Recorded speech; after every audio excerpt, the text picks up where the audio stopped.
Okay, let's get started. Welcome everyone to the last Hot Politics Lab meeting of this month, March, and before the Easter break. And we have, it's the last week of March, the last Friday of March, I should say. And as always, we have a Graduate Friday. And this week we have two speakers, both from the Hot Politics Lab itself, Christian Pipal, and he will give the first presentation, and then after him, Neil Fasching will present his master thesis. Let me first introduce Christian to you. Christian is a PhD student in the Hot Politics Lab, and his focus is on analyzing emotions in text. And he will present the first main big paper from his dissertation. The PhD talks are typically about 10 minutes, and then there's an opportunity to ask questions. And after about 25 minutes, we'll switch to the next presenter. So you'd have to be quick. And for those of you new here today, you can type your questions into the Q&A box that you see down below in the middle of the Zoom bar. Without further ado, I want to give the floor to our Zoom master, Christian.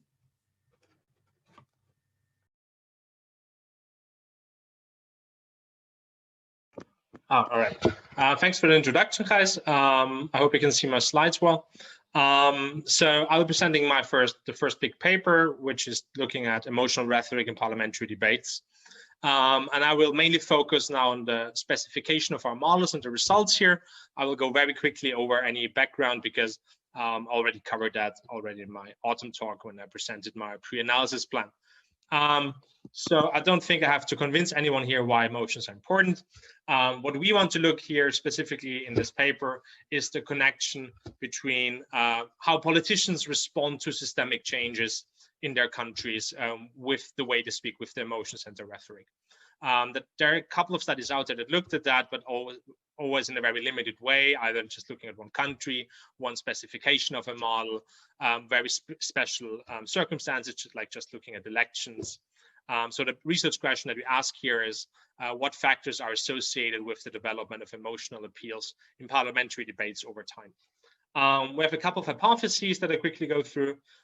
For the parliament level, where we look at the development of rhetoric in the entire parliament, over time we expect that the positivity of language in parliament is associated with the positivity in general language use, and the same is true we expect for arousal. This is because we expect that linguistic trends are also reflected in parliament. Then we look at the connection between public mood and the rhetoric.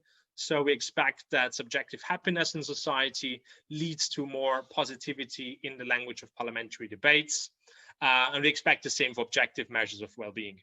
And I go into how we measure that when I talk about how we set up the analysis. When looking at individual legislators, we expect that more experienced legislators speak more positively, and they also speak with less arousal. They speak less emotional in parliament. Regarding ideology, we have two competing hypotheses. We have reason to believe that both can be true, and there has been evidence for both in the past. So one of them is that we expect culturally conservative politicians to speak more negatively, but it could also be that there's no difference between cultural conservative politicians and more liberal politicians. The data we use comes from this pulse speech data set. We have 7 parliaments in there. We look at the parliament level where our dependent variable is based on parliament quarter aggregates for the entire parliament, and we tested with time series models. And for the legislators, we look at legislator quarter aggregates. We do that because we know that our measurement of emotionality and of polarity, that is how positive speeches are, is just better when we use more data for an observation. And we measure polarity and arousal using a joint sentiment top-down model that we have implemented in our package. This is the development of these two dependent variables over time, polarity and arousal in the different countries. You see the countries on the rows here. And what you can see here is already that there's not a clear trend that is the same across countries. So in some countries, the speeches became more positive over time, in other countries more negative. Same is true for arousal. There's not one clear picture here. So what I want to focus now especially on is how we set up our analyses and show you the results. So what we do here is a so-called multiverse analysis. That is, we acknowledge all the different options that we face in our processing from raw data to our analyses. And we don't just pick one we don't just pick one route and model that, but we consider all reasonable routes that we could think of to come to a model that we test. And ultimately that leads us to test over 2,000 models for the parliament level analysis per country and over 500 models for the legislator level analysis. What I've here is these kind of decisions that we include in our multiverse analysis. We have different ways how we aggregate the scores from our measurement model for polarity. We look at polarity and arousal in movies and books, a combination of those two. We look at different indicators of objective well-being, where we use economic indicators for that from OECD data. We look at subjective happiness coming from Eurobarometer data. We look at cultural conservatism, extremism, legislator replacement, and all the time here we look at the parliament level at either only MPs who speak or the entire setup of the parliament. We have different operationalizations, what counts as a quarter when the election happens, because of course sometimes elections happen in the very beginning of a quarter, so it doesn't make sense to only look at that quarter, but also include the previous one. And we use error correction models here. And now I show you this big graph, this big figure that gives the results for the parliament level analysis. And I know this is quite tricky now to grasp. So this is kind of the big hammer that with the results it comes here. And I would be very interested in your thoughts, how easy this is to understand, and your thoughts of how to improve that probably.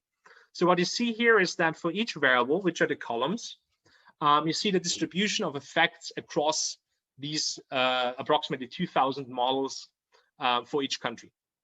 So for instance, on the top left panel, you see the distribution of effects for the change of the economy between two quarters in Austria. And we'll see is the distribution of effects. So if they're violet, that means this is the distribution of non-significant effects. And if they're orange, which is not the case here in the top left panel, this would be the significant effects. So for instance, if you go to the top right panel, you see you have two distributions here. You have a distribution of non-significant effects and a distribution of significant effects. And in red, you always have the zero line. So this indicates an effect of zero. So what you would expect if in a country an effect is consistent, significant, and going in the same direction, you would expect the largest share, the largest mass of the distribution to point in one direction and also to be significant. And if we look at the variables and the countries here, what we see is that we don't see any clear trend for a variable and its significance and its direction across countries.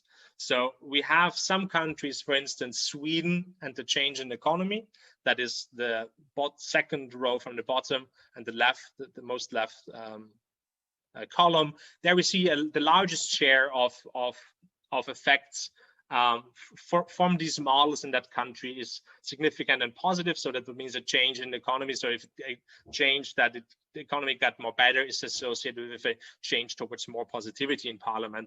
But we don't see that in the other countries for the same variable. And that is true for all the variables that we have when we look at the connection between speech polarity, that is how positive it is, and the variables we test. We always test for the change in our independent variable and the lag. So this is the way the error correction model is structured. The same is true when we look at the connection between our variables and arousal. So we have a few variables here that are not super significant, that's the wrong word, but that are consistently significant. For instance, when you look at Denmark here, that is the third row, and happiness, the happiness lag, it looks like a tiny line of distribution, but that's because all the effect sizes are concentrated in such a small on such a small range on that x-axis that is it's basically every model that we test in every of the 2000 models, it has basically the same effect size, and it's always significant. But also here we don't see a pattern, a clear trend for any variable that's well consistent across countries. We also, as I said, also looked at the legislature level. We have, again, a couple of different routes we can take. We run models for all of them. We use 4 different ways of modeling this relationship with multi-level models, including either legislator random intercepts, but also including time intercepts, also using lag-dependent variables or not, and using interactions between our happiness and well-being variables and the status of government or not. The results here are presented in the same way again. So we have our variables and as columns, and the rows are the countries. And I think I have about 1 minute left now to come up to my 10 minutes. So again, it's very difficult to see a clear pattern here. For instance, when we look at our conservatism variable, in Germany, we would say, okay, this looks like more conservative politicians speak more positively. We would see the same in Denmark or in the UK, but in Sweden, we see the exact opposite. In Austria, we see in half the country, in half our models, it's significant negative. In half our models, it's non-significant. In the other countries, you don't really see a clear picture. Probably in Spain, it's also mostly significant and negative. So it goes in different directions. So the only thing that we really see that it has a consistent effect across countries is the government status. So if a politician is a member of a government party, they speak more positively. There's also, in terms of effect sizes, the largest effect. We don't see that surprisingly in the UK. When I continue with the variables that we have in the model, we're looking at happiness and economy and their interaction with the government status. We see in the bottom line here that for UK, this interaction between happiness and being a member of government is always significant and going in a positive direction. But we don't see any consistent effect for the other variables. The gender does not seem to be associated with how positive politicians speak in parliament. When we then look at arousal, that's how emotional politicians speak, we also again have mostly mixed effects. What we can say is also that the gender, except for Sweden, surprisingly, does not. So Sweden is, it's surprising that Sweden is different. That's what I want to say. But we don't see any difference here between the genders in terms of how emotional they speak. In Sweden, we see an effect. So here, men speak more emotional than women in parliament. But for instance, for all the other variables, we don't see a clear trend. Yeah, I hope I stayed in time now. I think 10 minutes are up, and these are the results. Very curious about what you think of that. Very curious what your thoughts are about this myriad of basically not having effects that are consistent across countries. Okay. Thank you. Great, thanks, Christian. So as Gijs already mentioned at the start of the talk, you can write your question in the Q&A box, and then I will read it out loud, and Christian will answer. So Christian, while people might be thinking about their question or writing it up, actually a question. What is now the main takeaway in a few, what are the big conclusions? Because you showed us a series of results. So what should we do with this? Yeah. So the big conclusion that I would draw from that is that it's not, that we can't just look at these systemic changes and conclude that politicians respond to them in the same way. So I think what this shows us is that there is more to individual differences between legislators, how they respond to these changes, their personality, for instance. Of course, one other conclusion could be that looking at parliamentary data and parliamentary debates is maybe not the best source for that. I'm not too sure about it. I think it is a good source, but since parliamentary debates covers so much procedural and dry topics, maybe we don't see much effect here. But I think the main conclusion is that there's more to individual differences between legislators that we have to look for to explain how politicians respond with their rhetoric.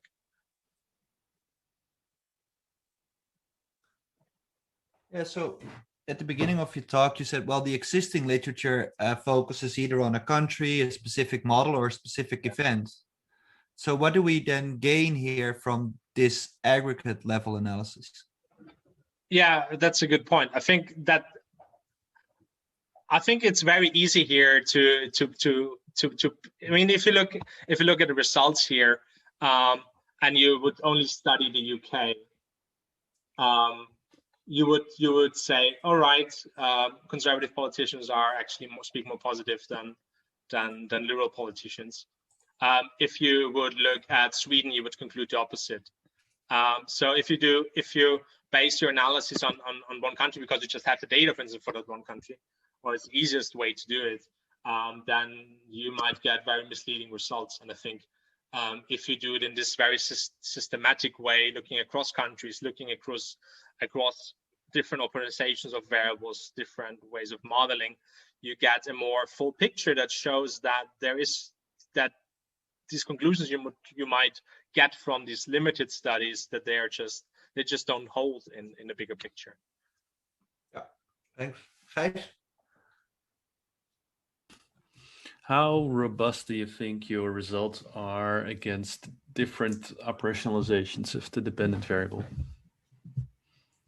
You mean measuring it in a different way, or because I mean we are measuring it. I use 3 different ways of arriving from the raw measurement, automated measure, to the polarity measure, right? So there's already a bit of variation there.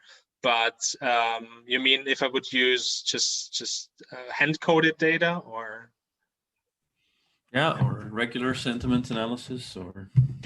Well, of course, it would be, yeah, it might be interesting to look at how different dictionaries, if you mean dictionary analysis with regular sentiment analysis, that different dictionaries might give you different results. I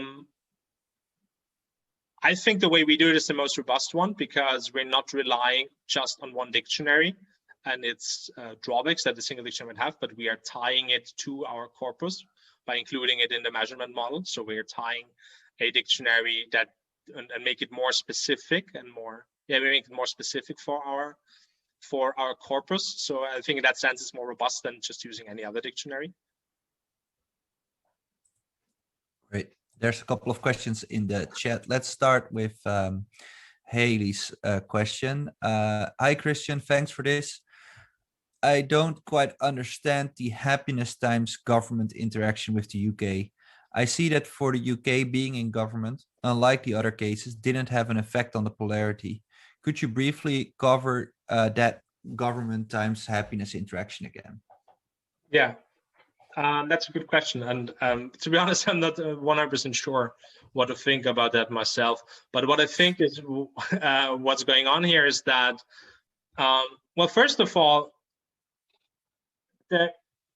even if it's an effect that is basically covered by that interaction, it is much smaller than in the other countries, because we've seen all the other countries being in government has a large effect, around like 0.3 standard deviations on the dependent variable.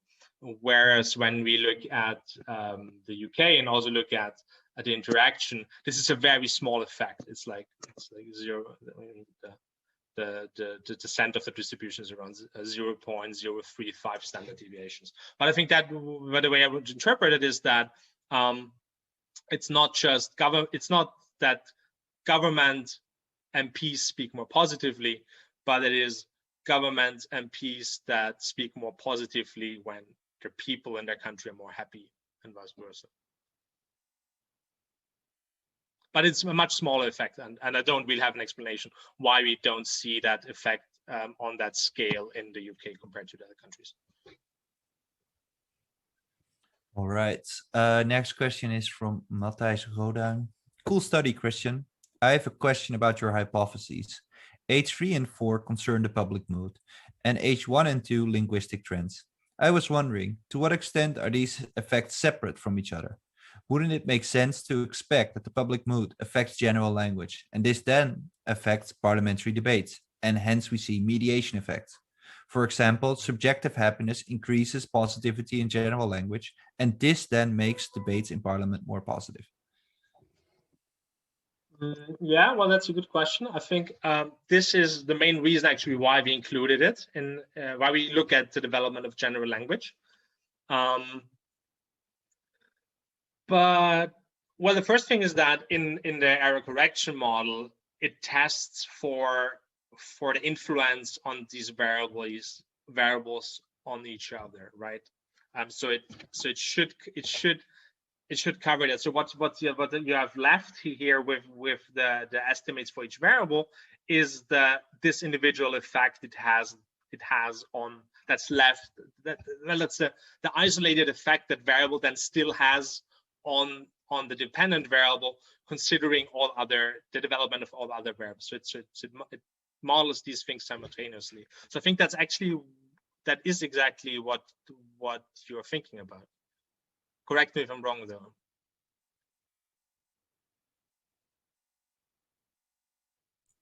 Let's see if Matthijs returns to confirm or not. In the meantime, Christian, I want to ask you something a little bit zooming out. Oh, wait, maybe he has replied. Yes, great. I think that means he agrees. Question from Mike Holman. Great presentation and cool analysis. I was wondering, since you find different results between countries, do you think that there are different cultural norms in these countries related to the appropriateness of emotions in Parliament? That is a good question.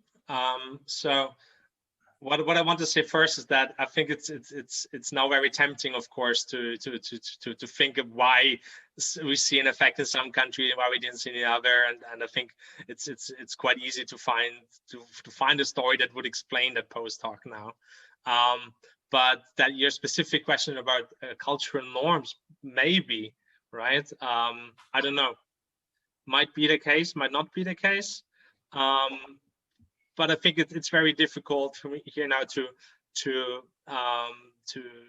make a clear argument for that here. I think what that shows is then a little bit, well, not just a little bit, a lot actually, would be then to think harder about how this systemic differences between countries, the systemic difference between countries might impact that. And I think that's also then probably actually a call for more qualitative analysis of that, to think when one wants to think about these differences. Yes, great. Let's see. Okay. I have a little bit of sort of a question about using these multiverse. So if you look back on sort of setting this up, pre-registering this, if any advice to the people listening, what are best practices or what are things you would do differently now? Or they'd say, I don't ever be persuaded to do this. So could you reflect a little bit upon on what you've learned using this method so far? Right. So the first thing was that it's a bit tricky to implement in terms of coding. So that's an extra step and an extra layer of complexity to your coding that one has to do. And what I realized for myself is that there are actually already pretty great packages out there that you can use for doing that. So I would refrain from hard coding this many analysis yourself in whatever scripting language you're using. But in terms of setting this up from a less technical angle, is it's very hard to think about all these options beforehand and pre-registering them. So there are a couple of things where the multiverse that I ultimately set up and ran differs from the pre-registration, just because I didn't think about them before. And although I don't think that's much different from any pre-registered study, because you think about different things when you actually implement that. But what I would suggest, what I would do now is that I would code the analysis part already when setting up the pre-registration, and possibly use simulated data or some data, so I could see what problems I could run into, because that is exactly what happens in what I've been doing, which delayed everything for, well, it felt like ages and centuries, was to figuring out, okay, I'm using actually a full data set here, I'm using a full other data set, so I will not have any missing observations if I combine them. And I only started doing that when I actually already have pre-registered everything, and when I wanted to go to analysis part, I figured out, okay, actually these two data sets don't match with each other, so etc. So then the way the multiverse was set up changed, data sources changed. That's not pre-registered. So yeah, from that experience, I would just code and do all the many more of the practical things beforehand. Yeah, great. I think that reflects some of my ideas of what pre-registration is how to make the best pre-registrations. There's a question from Tobias Rohrbach. It's a cool way of presenting results, Christian, but I had some difficulty getting a feel of the magnitudes of the effect sizes. What are the strongest effects? And would maybe fixing the x-axis help comparing the effect sizes? Yeah, that is a good question. That's one that we, Bert, Gijs, and Mike and me discussed a lot. I agree that this would make everything like very clear to see at one glance in what direction effects go and how they differ in effect sizes. The problem is, if you do that with those distributions, you get a lot of dead space, of white space around your distributions, because the effect sizes are different on the x-axis and they go in different directions. So for instance, if all effects on the right side, then you would get a lot of that white space on the left side of your plot. And I tried it out, and the problem is you really get only like super tiny distributions. Then that is really hard to see visually what the distribution actually looks like. And to be honest, I still haven't really figured out what's the best way of presenting that. I will definitely try out more things to do that. On the other hand, probably if I can make it probably a little bit more clear, even what's this zero line, just because here what you see here is that the zero line always flips sides between cases, between countries. So you already see that there's no consistent direction of effects. But yeah, in terms of effect sizes, you really have to look at the x-axis to see that. Read the x-axis to see that, okay, here it's 0.3 standard deviations for the economic government interaction in that case, and so it's 0.0 something. Yeah. Right, Christian, one quick question. I'm just summarizing Evje Steenvoorde's question, and it's an easy question. Do you have any ideas on why these cases, and do you have any ideas of the differences between the cases? Yeah, the cases is because this data has been collected by others. It's a pulse speech data set that has collected the digitized corpora of parliamentary speeches in these countries, and we use all the countries where we have the data for. I'm not sure about expected differences. So, of course, what I would automatically expect, although I'm not sure in which way, is that the UK might be different from the other countries because they're different electoral system, which is where MPs are more tied to their local community compared to other countries. But that's it. And yeah, I didn't have much expectations about the rest. Excellent. Thanks. I hand over the floor to Gijs. Yep. Thanks, Bert, and thank you, Christian, for your presentation. And I'm really curious what the title will be of this paper. It's like no structure at all, or something like this. No structure despite 150,000 models. Yeah, something like that. Cool.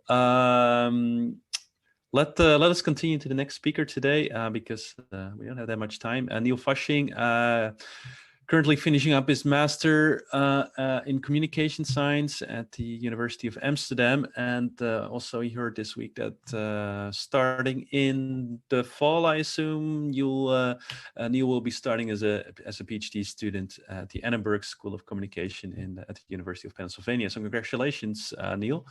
That's amazing, and I'm really looking forward to your presentation. Great, thanks, Gijs. Let me share my screen.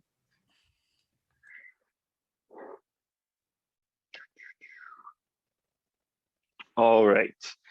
So I'm going to be looking at police violence. So basically, my title is called Viral Violence, the Effect of Police Violence Framing, Group Identity, and Militarization.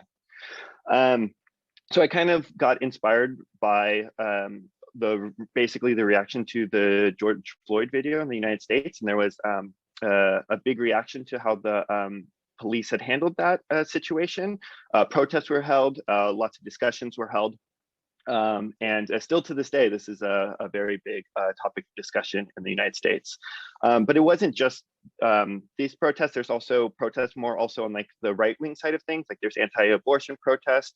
And then there's even been outside of the United States, there's been even in Europe, we can see more some of this police violence in response to the anti-lockdown protests and stuff like that. So kind of because of this, I got really interested in, how people were responding to this. How angry were they? How it affected their attitudes toward the police. Overall, there has been some research into like how the media frames violent confrontations in the police and like how that can affect different things. Like, for example, the public's perception of the police. But overall, the results have been kind of conflicting. Some people found different things. So I kind of just wanted to investigate this with a new experiment. Also adding onto it, I wanted to bring in intergroup conflict. So I wanted to see if kind of your difference in outrage and your difference in perceptions of the police depended on the violence of the group that was receiving the violence. So if they were a group you supported, like a protest group you supported, if your response was different than if it was a group you didn't support. And lastly, I also wanted to bring in militarization. There's been recent work specifically by Mamolo that showed that when the police are more militarized, the public's perception of them is reduced slightly. So I wanted to see one, if that kind of replicates in my experiment, and if that also relates to outrage and anger. And then I also was curious if this interacted with a group identity. And then finally, I kind of have 8 hypotheses. I won't go over them all now. I'll kind of talk about them in the results. But yeah, so then going to the next slide. It's a 2x2x2 experimental design. It has both photos and vignettes. In the vignette, I specifically manipulated the group being the protest group. So it was either an anti-abortion protest group or it was a climate change protest group. And then I also manipulated how the police interacted with them. They were either like just maintained order, or they were violent, they beat people, stuff like that. And then I also manipulated the photo that was on top of the vignette, whether the police were militarized or not. I pre-tested these photos and shown that they were, the experimental photo was much more perceived as militarized and threatening than the control photo. Overall, this experiment was pre-registered, and I did a power analysis beforehand, and I needed at least 3,304 people, and I had almost 4,000, so I should be sufficiently powered. To the main results really quickly. The main result of violence, not surprising, was that it had quite a large positive effect on people's outrage. They were 24 percentage points more outraged than in the non-violence condition. There was a small negative effect on perceptions of the police. So it only dropped perceptions of the police by about 4 percentage points. But it was statistically significant. And then there was also, this was in the opposite direction of what I expected. There was a small negative effect of police violence and willingness to share. So I expected, because of people's negativity bias and their also belief that social media is a way for social change and social justice, that people would be more likely to share videos of police violence, but I actually found that not to be true. I can talk about exploratory mediation analysis I also did to see if outrage mediated this, and I can talk about that if someone wants to. But on to my pre-registered interaction effects. So first, looking at moral outrage, there was no big difference, obviously, between people between in-group and out-group when the police were just maintaining order and everything. But when the police were violent against the protest group, people were much more outraged when the violence, or not, excuse me, I shouldn't say much more. They were slightly more outraged when the violence was against their in-group than their out-group. This was statistically significant, but it wasn't it wasn't a very large effect. Turning to perceptions of the police, overall, I don't see much of a difference. You do see there's a slight decline in the perceptions of the police, kind of speaking to the main effect I brought up, but overall, I found no difference for the group identity in the public perception of the police. So where does this kind of leave us? The big takeaways I have is that police violence can have a profound impact on people's immediate emotional response to the public, but the effect on political attitudes, such as perceptions of the police, is much smaller. This kind of speaks to the literature on if your political belief is a symbolic belief, you're also less likely to change it, excuse me. Violence also had the opposite effect of my pre-registered expectations, but once again, we can talk about that if that's wanted. Group identity seems to matter, at least when it comes to emotional response, seems to matter less on these more stable political attitudes. No three-way interactions were found that were significant. And then do have some exploratory results that are somewhat interesting, that the results may be issue dependent, and the evidence the response could also differ depending on what member of the party the public is. So overall, I'm kind of getting ready to think about how I want to set this finally up to be published. So it's kind of like thinking about the specific ways I can talk about the theoretical contribution this paper makes, and exactly any suggestions on how to frame this paper. Also, any additional robustness checks would be great. I've already separated the results by issue. I separated ideology by social and economic conservatism, and then the police perception scale is also bidimensional between efficacy and bias of the police, and I also decomposed that for analysis. The results stay the same basically across the board, but any additional thoughts or ways I could make this stronger or better would be greatly appreciated. Thanks. Great, thanks, Neil. And let me also publicly congratulate you with your admission into the University of Pennsylvania. I think it's safe to say that competition in US grad school is enormous, and I think it's a major achievement. And I'm sad to see you leave Amsterdam, but I trust that you're in good hands of Jif Lopes and other folks there. So we'll hope that you'll be also stay in touch with us while you're still on the other side of the ocean. And for me, it gives me a reason to maybe at some point visit Philadelphia again. There are a couple of questions. First, Christian, you want to ask a question? And again, people listening in, type your questions in the Q&A, but first I'll hand over the floor to Christian.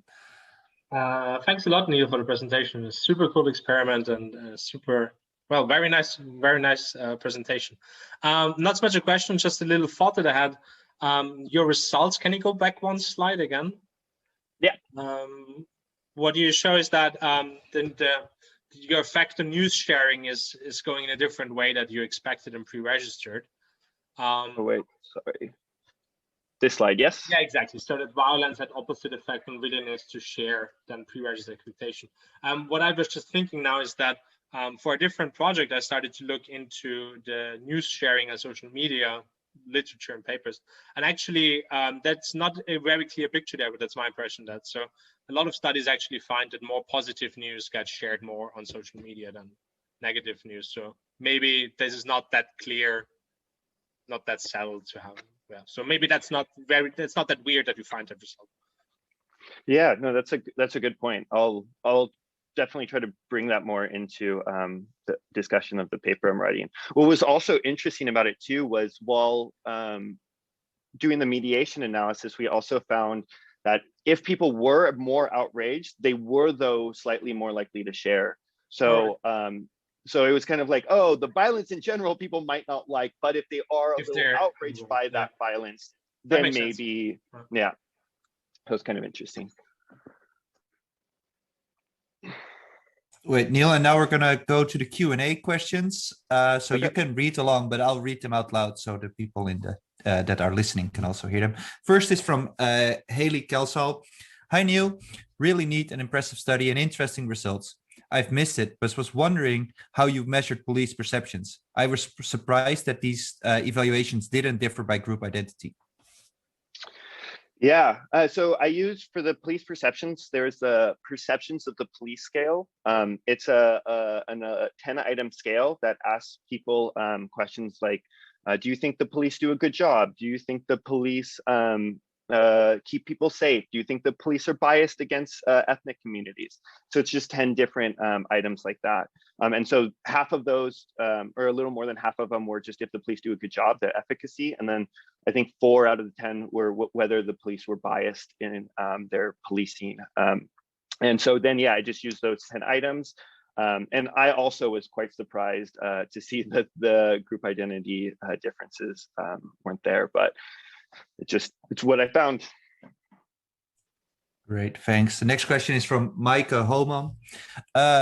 Great presentation and projects. Also, congratulations on your PhD positions.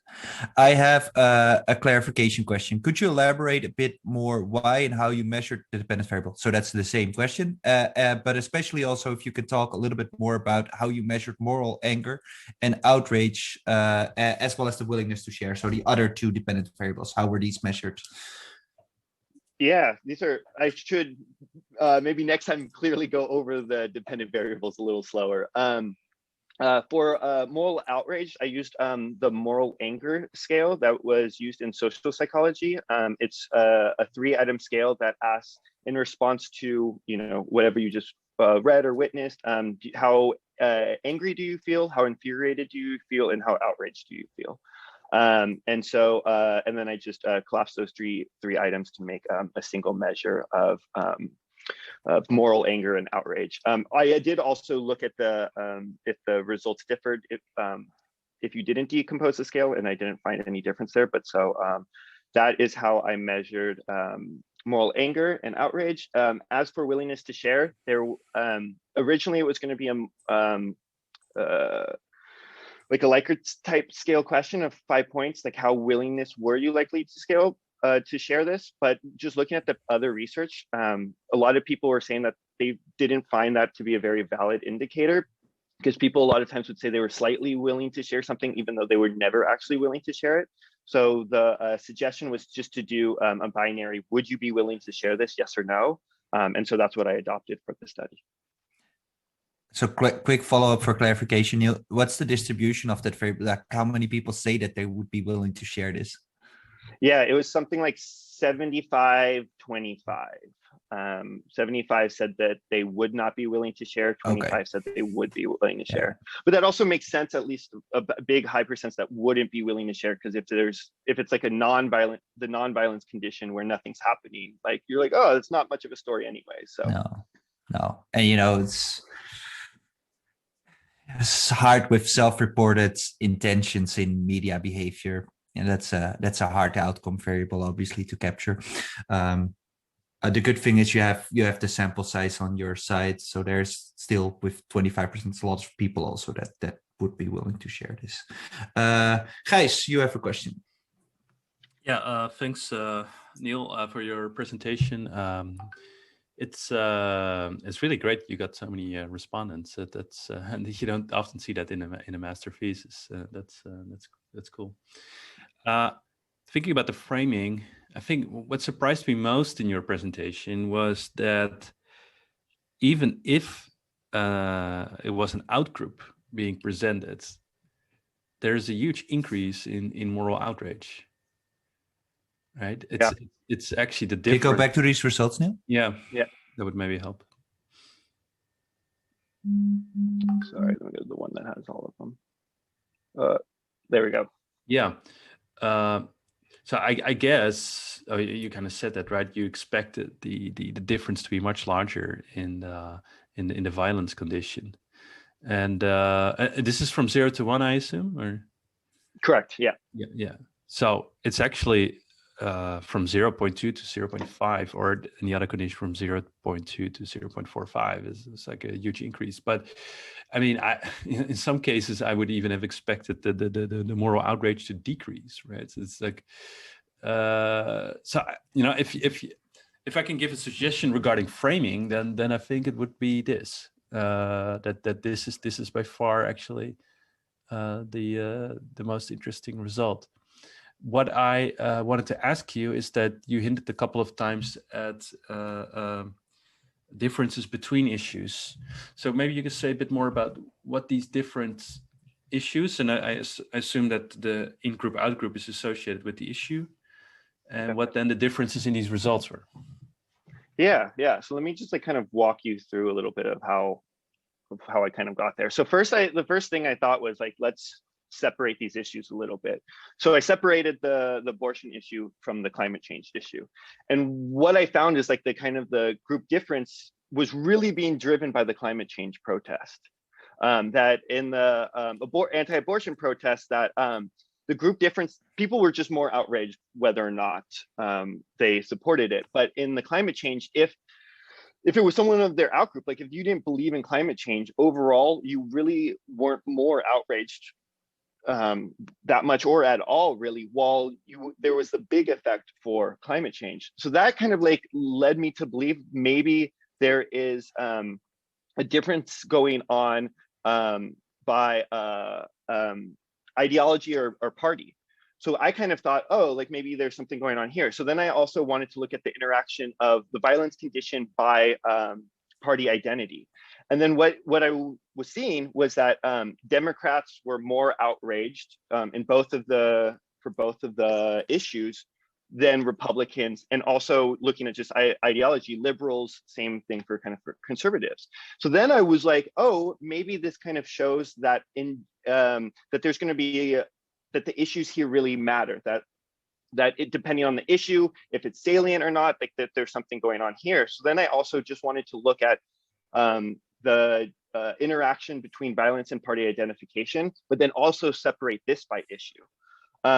And then what you see is, and this is all exploratory, so let me make that clear, but that across the board that Republicans were just less outraged than Democrats. And this was even for both protests, right? Like I was even surprised that for the anti-abortion protests, I would have thought like this is more likely a group that you align with. And the fact that even the Democrats were more outraged than the Republicans were a little surprising to me as well. So I think that there's both issue differences going on, but there's also party differences going on. And so this is something I kind of also want to disentangle, but because this was all exploratory and stuff like that, I kind of view this as like the next step. Yeah, I mean, this makes it even more interesting. So thanks for sharing this. I think one possible explanation is actually that might be that the Democrats in the anti-abortion condition kind of forgot that the whole thing was about abortion. Right, that the police, the police violence frame is so strong that it overrides. I mean, there's no difference, but for the Democrats between the two conditions. No, yeah. And so that's why it definitely could be the police police violence overriding whatever protest it was. I was also curious if it just was something that climate change itself is so strong that it's going to cause these kind of reactions, while maybe something salient but not as salient as climate change might evoke a similar reaction to the abortion issue as well. I feel like there could be a few different things going on, but until maybe more issues are looked at, it's kind of guesswork. Yeah, no, I agree. And then I guess you would also pre-register these particular expectations. Yeah, exactly. Yeah, talking about this, do you have any ideas of how to figure out if Republicans are just more accepting of police violence? Because this is we're making a sort of an inference here, because they report less moral anger. They still report some more. It's still more than in the control condition, but they seem to. Do you have any ideas of how we could get at that part of the explanation? Yeah, I mean, I've had a few different like thoughts about this. You know, there's a lot of Pew research that shows that Republicans are less likely to protest and are less likely to support protests and stuff like that. But then also following, you know, the Capitol riots, you kind of, I don't know, reassess that thought a little bit. So I think there is a general sense in the Pew trends and stuff like that that Republicans just have a more positive view of the police, and thus, you know, when the police act in violent ways, they're just more likely to give them the benefit of the doubt.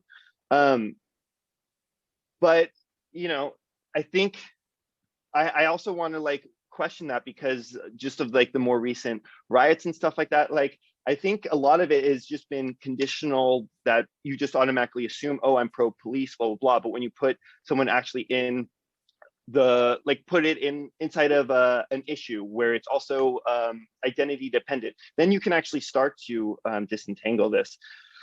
But how to actually tackle that, I think that's, I don't know, that's more than the little bit of time I have left. You could probably write a dissertation on this. On this thing. Just for clarification, does this degree of heterogeneity is not reflected in the attitude scales, right? Correct. So yeah. What does this tell us about? What does this tell us about this self-reported moral anger or outrage?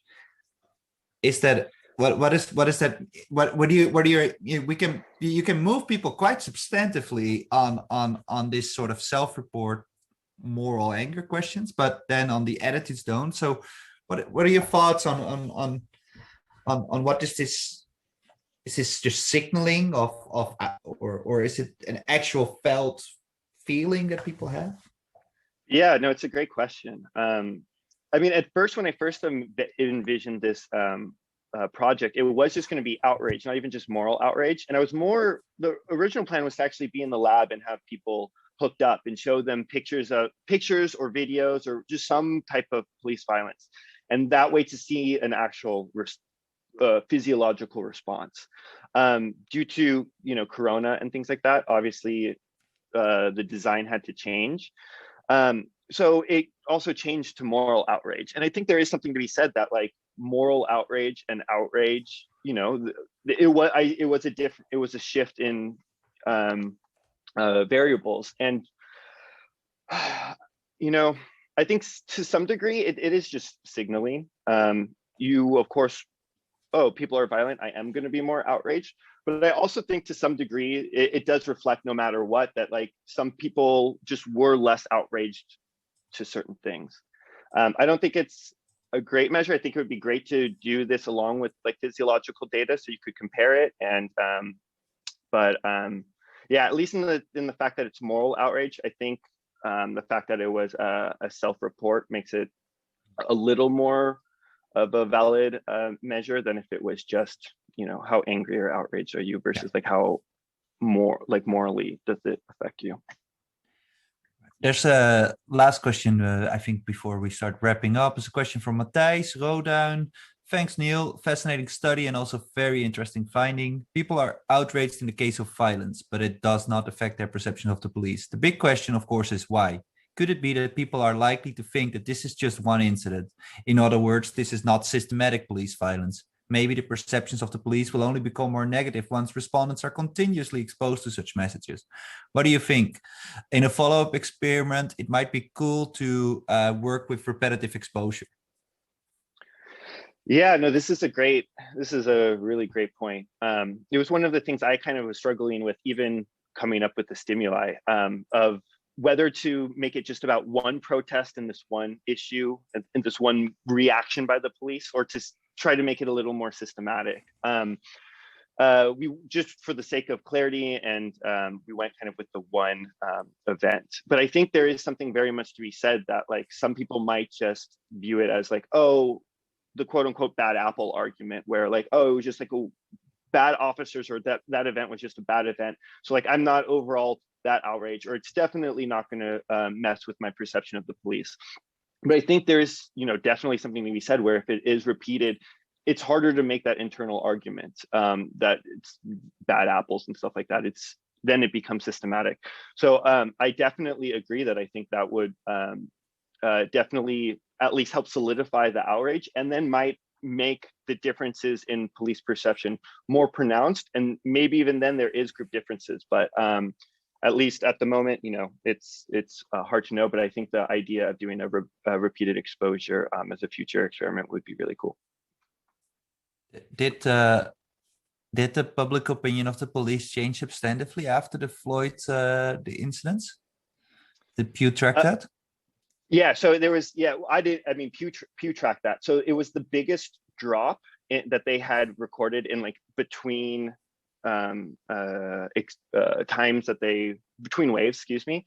But it was still only 5 percentage points, which they were, it was a big drop, but compared to the fluctuation of 2 to 3 percentage points between waves anyways, if you think it in that perspective, like a vignette versus the police has to torture somebody for minutes, and that has to go viral for the average perceptions to drop 5 percentage points. I think a modest change is probably expected with a vignette in general, and it's probably also the ethical thing we have to do. But I like the idea of Matthijs of doing some form of repeated exposure or working with that as suggesting it's more systematic than it's a incident as the current framing was.